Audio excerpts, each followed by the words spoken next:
The downtown shooting tragedy has no doubt traumatized our community, but people are rallying together to bring and unify everyone against gun violence. Joining me now, Sacramento community activist Barry Axius and youth leader Tyler McClure. Gentlemen, thank you so much for being here this morning. Thank you for having us. Good morning, Melanie. So, Tyler, I actually wanted to talk to you first. You know, one of the most talked about themes in the aftermath of Sunday's tragedy is prevention. Okay, and investing in the future of our youth before they potentially become violent adults. You know, we want to invest in them the values early and young for our generation. So I was wondering if you have a personal story or somebody's, child that you mentored that's a great reflection of how children are a product of their environment and how we can help them succeed more in our community.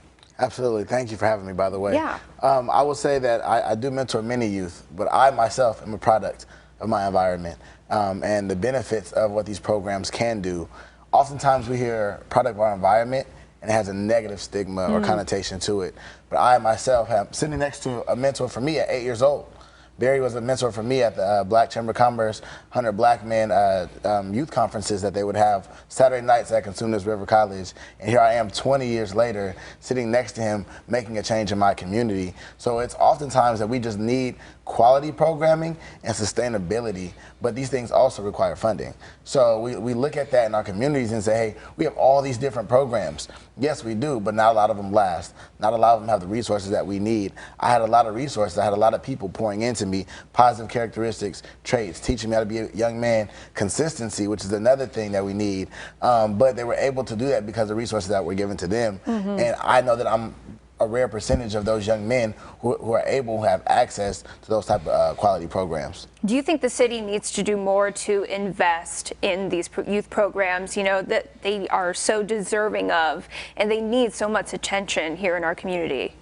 Absolutely. Yeah. I think the city can do a whole lot more. I mean, we see what just happened Sunday and it's tragic, right? But I could imagine at 27 and 26 years old or the age of the suspects, right? If them 10 years ago or even 15 years ago were in a program teaching them to head along the right path, the trajectory of their lives would have been much different from what we witnessed only a couple of days ago. And so I say that the city should do a whole lot more because it has to put its money where its mouth is. And we see the black and brown communities are often plagued when there's no green involved. The black and brown communities are plagued when there's no green involved. And so we have to get that color mixture going in and integrated so that we can see better results from our community and our young men. They're only products of their environment in that regard because of the lack of resource, the lack of investment into their communities. That's a powerful metaphor, Tyler. That was kind of dope. Absolutely. That was, yeah. It is. That was, you in that was the morning amazing. coming with it. I see you. It's time to wake up. All right. That's what Now, it is. Barry, I want to toss things over to you. You sure? Yeah, I wanna talk to I you. know. I hate to move off of you, Tyler, but Barry, It's all good. you joined us last night during our city, our safety special on Fox 40. We thank you so much for doing that. By the way, you were fantastic there. Yeah. I wanted to ask you, after we discovered who was involved in the shooting, who committed the shooting, do you think that this will only give power to the negative rhetoric that's already being spread out there about young black men in our community when it comes to violence, when it comes to the image that people have on young black men? Absolutely. I have dreads. I have a gold chain. I mean, I dress kind of the part. Am I a gangster? You know what I mean? And there was one time I was thinking about cutting my hair because of negative connotation when you talk about it. You look at the young folks is wearing the dreads and different things like that. But it's a part of our culture.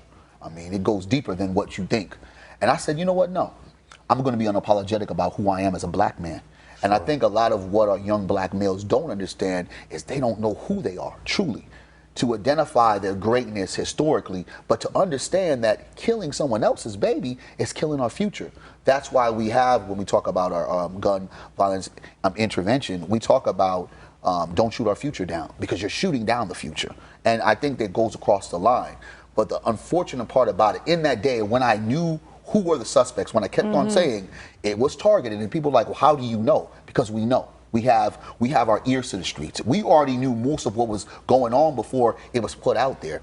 But to respect the victims and to respect the process that law enforcement had to kind of go through, what we sat there and waited, talked, communicated amongst ourselves as a community, but understood when the truth comes out of how Right. it happened, we were going to see African American males targeted. And Barry, you know, in times of tragedy, this is when the community unites. And Sunday, you are planning to have a big rally. Can we real quickly talk about that, where people can join you guys for this rally? It was 7th Street and K? 7th K. 7th and K. We're going to start over there. And the reason why we're doing it, because there is also a stigma that the only reason why black people march or protest is because of police crime or police brutality and everything like that. That's far from the truth.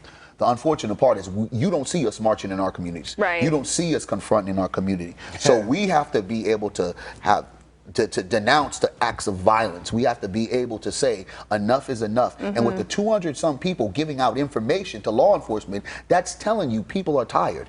And this is not only a one community, this is a citywide issue. So we have to have a citywide results of getting together And Barry, I doing hate that. to interrupt you, but we're running out of time. So 7th and K on Yeah. Sunday, what time? That's going to start at we're going to gather at 10:30 and then 11 a.m. we're 10:30. going to start. Perfect. Barry Axius, Tyler McClure, thank you gentlemen so much for being Appreciate here you. and talking to us. We Thanks, appreciate your appreciate it. time.